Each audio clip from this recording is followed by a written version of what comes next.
Here's my latest effect, which I call elementary. So, I have two envelopes. This envelope is going to represent Scotland Yard and contains Inspector James. This envelope is going to represent the famous Baker Street residence, and that one contains Sherlock Holmes and his trusty sidekick, Dr. Watson.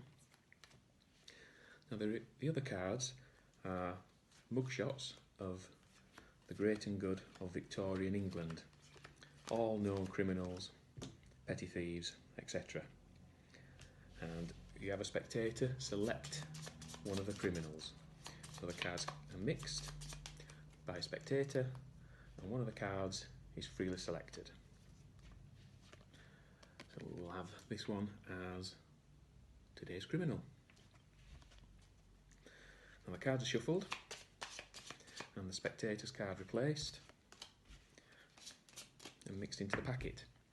Now, first person on the scene is Inspector James of Scotland Yard. He mixes in the back streets of London and tries to find some evidence.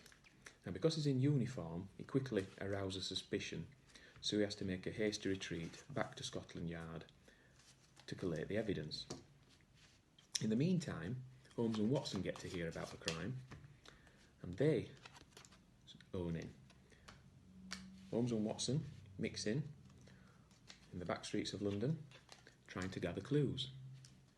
Once they've got enough clues, they both head off back to Baker Street to eliminate the impossible. In the meantime, back at the yard, an arrest appears to have been made, as Inspector James caught the criminal. Well, first of all, let's take a look. We'll look through the rest of the images of criminals and mugshots, and the spectator's card is not there. But when they turn the card over, it's a calling card. Call Holmes and Watson. So where Inspector James failed, hopefully Holmes and Watson have been successful, and sure enough they seem to have apprehended a culprit, and it just happens to be the spectator's selected card. Elementary is really easy to do, requiring no sleight of hand, and it's instantly reset. Simply put the cards back into the envelopes where they came from, reassemble your suspect cards, and you're ready to go again. It's a different card every time, and the card that vanishes from the packet is the one between Holmes and Watson. No duplicates, no forcing whatsoever. Hope you enjoy Elementary.